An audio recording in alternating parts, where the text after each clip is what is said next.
हर कातिल यही सोचता है कि उस तक पुलिस को पहुंचना नामुमकिन है, क्योंकि उसने वारदात से पहले पूरी तैयारी की है।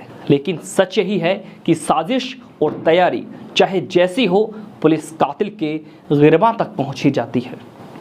मर्डर मिस्ट्री की ये असली कहानी भी उस क्रिमिनल की है जो जेल में रहकर खुद को परफेक्ट अपराधी समझ बैठा। दोस्तों, वाकई उसने मर्डर की ऐसी स्क्रिप्ट बनाई जिसमें पुलिस को उलझाना ही था और पुलिस उलझ भी गई। लेकिन अचानक मिले एक छोटे से सुराग ने पहेली बन चुकी इस मर्डर मिस्ट्री के रहस्य को बेनकाब कर दिया। आज क्राइम की हवेली में उस मर्डर मिस्ट्री की दिलचस्प कहानी देखिए हमारे साथ। कागज पर लिखे उन दो शब्दों ने सुराग दे दिया, वरना उस लड़की की मौत आज भी रहस्य रहती। नमस्कार, आदाब, सत श्री अकाल दोस्तों, कैसे हैं आप सभी? उम्मीद है कि आप अच्छे होंगे। चलिए आज की कहानी शुरू करने से पहले छोटा सा काम आप भी कर लीजिए। सबसे पहले नीचे दिए गए इस लाल बटन को दबा दीजिए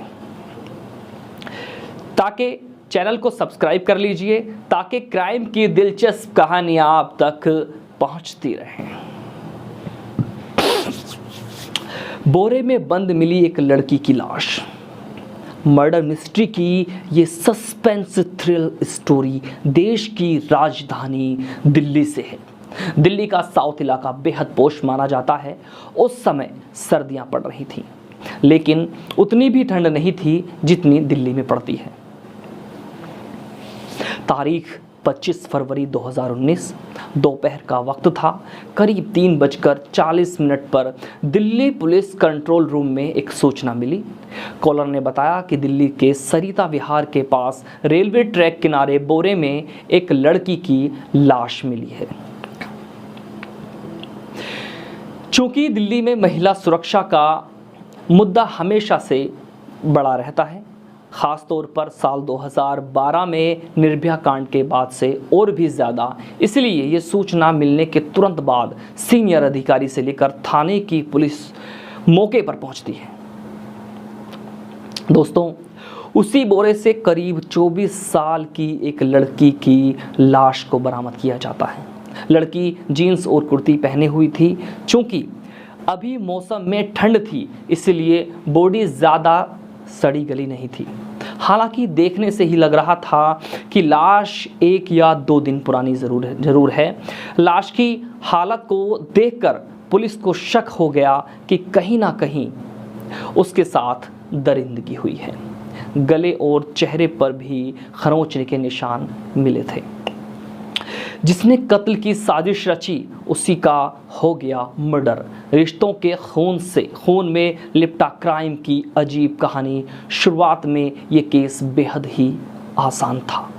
वैसे ब्लाइंड मर्डर केस में किसी लाश की पहचान करना मुश्किल होता है, लेकिन ये केस काफ़ी अलग था। पुलिस हमेशा किसी भी शव की पहचान कराने के लिए सबसे पहले उसके कपड़ों की तलाशी लेती है, शरीर पर ऐसे निशान तलाशती है जिसके आधार पर पहचान हो सके। तो दोस्तों, लेकिन पुलिस शुरुआत में जितना उसे ब्लाइंड मर्डर केस मान रही थी, असल में ये उतना नहीं था।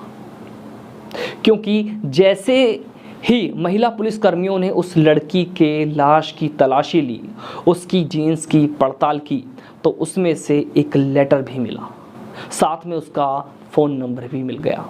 अब फ़ोन और लेटर देखकर पुलिस को थोड़ी हैरानी भी हुई, लेकिन सुराग तो सुराग है। पुलिस ने उस लेटर और फ़ोन को अपने पास रख लिया। फिर शव को पोस्टमार्टम के लिए भेज दिया गया। अब पुलिस ने उस लेटर को पढ़ा। लड़की ने उस लेटर में अपनी हत्या का शक जताया गया था और कातिल का पता भी दे दिया था। उस लेटर में लिखा था, मैं सिमरन अंबेडकर नगर की रहने वाली हूँ। दिल्ली में संत नगर बुराड़ी के रहने वाले आरुष और मैं दोनों आपस में प्यार करते हैं। मुझे पता नहीं था कि आरुष पहले से शादीशुदा है। आरुष के माता पिता नहीं चाहते थे कि मैं उससे मिलूं। आरुष के परिवार की वजह से मेरी ज़िंदगी बर्बाद हो गई। आरुष भी अपनी माँ से मिल गया है। आरुष, उसके दो और दोस्त मुझे डरा रहे हैं। वो काफ़ी समय से धमका भी रहे हैं, मुझसे पैसा मांग रहे हैं। उन लोगों ने मेरा अश्लील वीडियो भी बना लिया है। उससे ब्लैकमेल कर रहे हैं। अगर मेरी हत्या कर दी जाती है तो ये तीनों लड़के ही मेरी मौत के जिम्मेदार होंगे। उन तीनों के नाम और मोबाइल नंबर भी इसी में लिख रही हूँ। चलिए दोस्तों, पुलिस को उस लेटर में तीनों का नाम, पता, नंबर भी मिल गया। ये लेटर काफ़ी बारीकी से जीन्स में छुपाया गया था ताकि ये भी लगे कि उसे जानबूझकर नहीं रखा गया है। अब ये जानकारी मिलते ही पुलिस सिमरन के अंबेडकर नगर वाले पते पर संपर्क करती है। वहाँ उसके पिता से जानकारी भी मिलती है। ये पता चलता है कि सिमरन 25 फरवरी 2019 से ही लापता हो गई है। काफ़ी तलाश के बाद नहीं मिली तो थाने में रिपोर्ट दर्ज कराई थी, क्योंकि काफ़ी तलाश की गई थी सिमरन की, नहीं मिल पाई। अब लड़की की पहचान के बाद दूसरी सबसे बड़ी बात थी कि कहीं ये लेटर जानबूझकर किसी को फंसाने के लिए तो नहीं लिखा गया है, क्योंकि जिसकी हत्या की गई है उसकी जेब से ये लेटर मिलता है। पुलिस भी चौंक रही थी। इसीलिए पुलिस ने लड़की के पिता से उसके हैंडराइटिंग पहचानने को कहा। पिता उस लेटर को देखते ही रोने लगा। उन्होंने बताया कि हाँ, ये लिखावट मेरी बेटी की ही है। अब पुलिस को यह केस बड़ा आसान लगा, इसीलिए पुलिस ने तुरंत उसमें लिखे आरुष नामक युवक के पते पर पहुंचती है। घर वालों से पूछताछ होती है। आरुष कहीं बाहर गया होता है। उसके बाद पुलिस उस जगह पर पहुंचकर उसे हिरासत में ले लेती है। पोस्टमार्टम रिपोर्ट में लड़की से सामूहिक गंदा काम के बाद हत्या की पुष्टि। इसी बीच पुलिस के सामने लड़की की पोस्टमार्टम रिपोर्ट भी आती है। पोस्टमार्टम देखकर पुलिस से सन्न रह जाती है, क्योंकि पुलिस का शक सही निकला। लड़की के साथ दरिंदगी की गई थी। उसके प्राइवेट पार्ट पर मल्टीपल इंजरी थी, यानी प्राइवेट पार्ट पर घाव के कई निशान थे। उसके साथ सामूहिक गंदा काम किया गया था। इसके बाद थी उसकी गला घोंटकर हत्या की गई थी। अब इस रिपोर्ट के बाद पुलिस जांच में और तेजी लाती है और उस लेटर में लिखे आरुष और अन्य 2 लोगों को हिरासत में लेकर पूछताछ शुरू कर देती है। लेकिन पुलिस को हैरानी तो तब होती है जब आरुष कहता है कि इस लड़की से प्यार करना और फिर उसकी हत्या करना तो बड़ी बात दूर की बात है, मैं इस लड़की को तो पहचानता तक नहीं। इसी तरह 2 अन्य लोग जिनका नाम लेटर में लिखा था वो भी वही बात दोहरा रहे थे। पुलिस को लगता है कि ये लोग जानबूझकर कहानी बना रहे हैं, इसीलिए पुलिस उनका पूरा बैकग्राउंड निकालती है, कॉल डिटेल निकालती है, तो पता चलता है कि आखिरी कॉल वही लड़की सिमरन के फ़ोन से आरुष के पास आया था। इस पर पुलिस पूछताछ करती है तो वो बताता है कि हाँ, एक कॉल आई थी लेकिन पूरी बात नहीं हो पाई थी। फिर फ़ोन कट गया। लेकिन ये लड़की कौन है और कहाँ रहती है, मैं कुछ भी नहीं जानता हूँ। हाँ, यहाँ तक कि कभी इसे अपने दोस्त या किसी भी पहचान वाले के साथ भी नहीं देखा है। कई घंटों की पूछताछ के बाद पुलिस मरने वाली लड़की और आरुष की पिछली कई महीने की फ़ोन की कॉल डिटेल निकालती है। उसमें चेक करती है तो ये बात सही साबित होती है, क्योंकि इससे पहले कभी भी दोनों में बात नहीं हुई है। इस तरह पुलिस की जांच फिर से वहीं पहुंच जाती है जहां से शुरू होती है और फिर ये केस और भी उलझने वाला हो जाता है। अब पुलिस सर्विलांस और सीसीटीवी की मदद से मामले की जांच शुरू कर देती है। सीसीटीवी और सर्विलांस से भी पुलिस को नहीं मिला सुराग। दिल्ली के सरिता विहार से रेलवे लाइन के किनारे जहां लड़की का शव मिला था, उसके आसपास वाली रोड की सीसीटीवी फुटेज की पुलिस जांच करती है। इस दौरान एक बड़ा सुराग मिलता है जिसमें एक संदिग्ध होंडा सिटी कार देखी गई है। अब इस कार के बारे में पता लगाया गया तो जानकारी मिली कि इस कार को पूरे दिन के लिए रेंट पर बुक किया गया था। अब पुलिस उस कार को बुक करने वाले की तलाश में थी, लेकिन कोई खास सुराग नहीं मिल पाया। इसी बीच पुलिस ने सिमरन के 24 और 25 फरवरी की कॉल डिटेल भी निकाली, जिसमें एक ऐसा नंबर मिला जिस पर सिमरन की पहले कभी बात नहीं हुई थी और दोनों फोन की लोकेशन सरिता विहार में ही थी। लेकिन वो नंबर यूपी के मुजफ्फरनगर का था और जिस पते और नाम पर उस सिम कार्ड को खरीदा गया था वो फर्जी निकला। हैरानी वाली बात है ये थी कि उस नंबर से सिर्फ सिमरन को ही कॉल किया गया था। इसके अलावा उस नंबर से अन्य किसी को भी कभी कॉल नहीं किया गया था। इस तरह पुलिस को सर्विलांस और सीसीटीवी से भी कोई ठोस सुराग नहीं मिल पाया। अब पुलिस के लिए भी यह और भी सरदर्द बनता जा रहा है। इस तरह किसी तरह से कोई सबूत नहीं मिलने से पुलिस अभी उधेड़-बुन में लगी थी। उस समय लड़की के पिता भी लगातार ये पता लगाने में जुटे थे कि अगर उनकी बेटी किसी को प्यार करती थी और उसको ब्लैकमेल किया जा रहा था तो कुछ ना कुछ उसने कहीं लिखकर जरूर छोड़ा होगा। इसके अलावा बेटी के लेटर की हैंडराइटिंग चेक कराने के लिए भी उन्होंने उसकी कई कॉपियां और डायरी देखी थी। उन्हीं में से एक डायरी में सिमरन के पिता को 2 शब्द लिखे मिले। पहला शब्द था प्रसाद, दूसरा शब्द था जॉब और फिर एक मोबाइल नंबर लिखा हुआ था। इस नंबर पर पिता ने कॉल किया, पूछा कि बेटी ने कभी जॉब के लिए फ़ोन किया था क्या? तो उधर से जवाब मिला कि हाँ, वो सिमरन को जानता हूँ, लेकिन 20 से 25 दिन पहले फ़ोन पर नौकरी को लेकर उसकी बात हुई थी। फिर कोई बात नहीं हुई।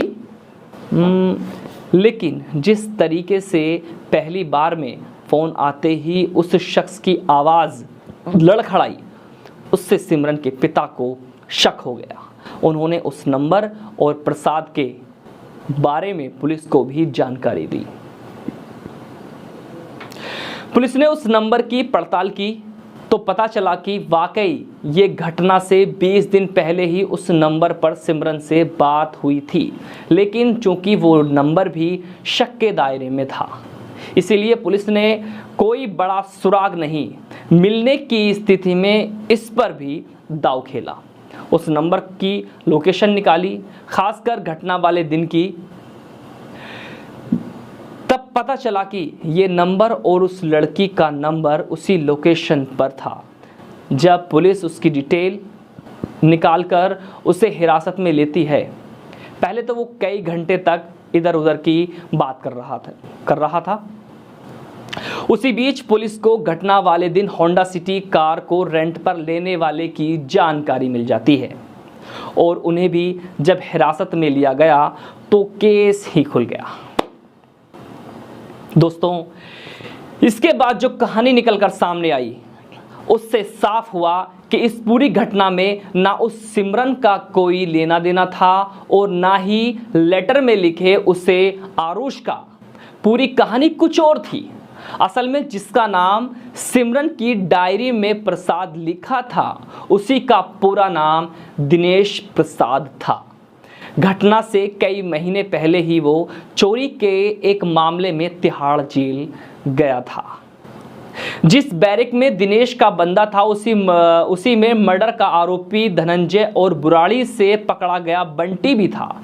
यहाँ पर दिनेश और धनंजय अच्छे दोस्त बन गए और जेल में ही धनंजय और बंटी की लड़ाई हो गई। ये भी पता चला कि बंटी के परिवार के पास अच्छी खासी प्रॉपर्टी है। घटना से 2 महीने पहले ही धनंजय और दिनेश को जेल से जमानत मिल गई, जबकि बंटी अभी जेल में ही था। ऐसे में जेल से आने के बाद दोनों एक साथ ही रहने लगे और ख़तरनाक साजिश रचने लगे। इन दोनों ने सोचा बंटी के भाई आरुष को मर्डर के केस में फंसा देंगे तो वो जेल चला जाएगा। इसके बाद उसके 200 गज के खाली एक प्लॉट पर कब्जा कर लेंगे। जमीन पर कब्जा जमाने और कानूनी दावपेच में उनकी मदद करने के लिए 20 वर्षीय सौरभ भारद्वाज नाम का युवक भी तैयार हो गया।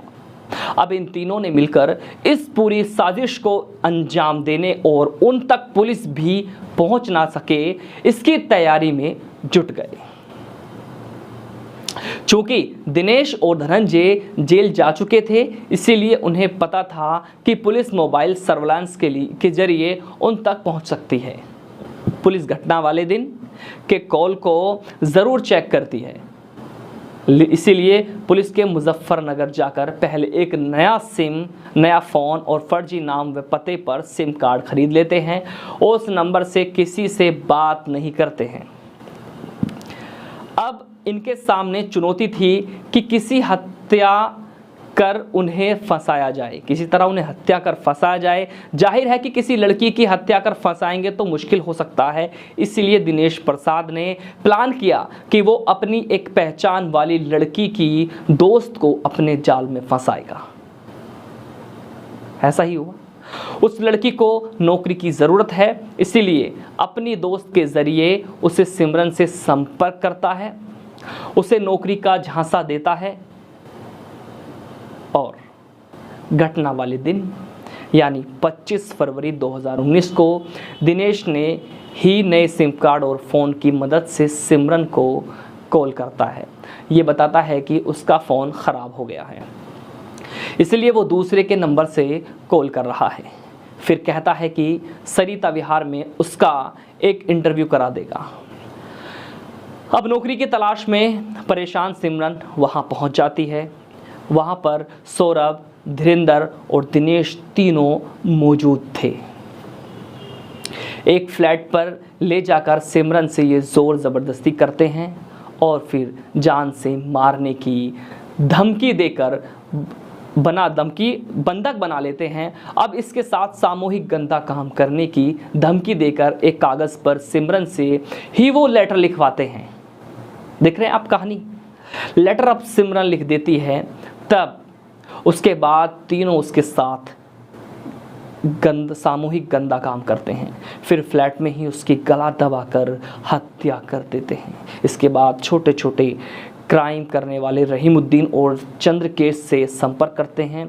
दोनों को 5-5 हज़ार रुपये का लालच देते हैं और उन्हीं के नाम से किराए के लिए रेंट पर टैक्सी बुक कराते हैं। ऑनलाइन इस टैक्सी को पूरे दिन के लिए बुक कराते हैं और करीब 7,000 रुपये भी पेमेंट कराते हैं। इसके बाद रहीमुद्दीन और चंद्रकेश के ज़रिए सिमरन के शव को बोरी में डालकर रेलवे लाइन के लिए किनारे देर रात में फेंक आने की बात करते हैं। इससे पहले सिमरन के हाथों लिखे उस लेटर को उसकी जीन्स में डाल देते हैं। इसके साथ ही उसके मोबाइल फ़ोन को भी डाल देते हैं ताकि उनका कोई सुराग नहीं मिले। इसके अलावा लड़की के पर्स और फर्जी पते पर ख़रीदे सिम कार्ड व फ़ोन दोनों को किसी नाले में फेंक देते हैं ताकि उससे जुड़ा कोई सबूत पुलिस को कभी ना मिल सके। अब ये आरोपी इस बात का इंतज़ार कर रहे थे कि कब आरुष गिरफ्तार होकर जेल जाए और हम उसकी ज़मीन पर कब्जा करके तीनों आपस में बंटवारा कर लें। लेकिन उससे पहले ही परफेक्ट मर्डर मिस्ट्री से पर्दा हट गया। इस तरह दिल्ली पुलिस ने 4 मार्च 2019 को मर्डर मिस्ट्री का खुलासा कर दिया। तो दोस्तों, कैसी लगी आपको आज की ये जुर्म की हवेली की कहानी? अगर आपको कहानी अच्छी लगी हो तो ऐसे ही देखते रहिए, हमारे साथ जुड़े रहिए और हम आपके बीच ऐसे ही आते रहेंगे जुर्म की हवेली में जुर्म की कहानियाँ लेकर, और अगले एपिसोड में जल्द हाजिर होंगे नई कहानी के साथ। तो अब विदा लेते हैं दोस्तों, बाय बाय, टाटा, शब खैर।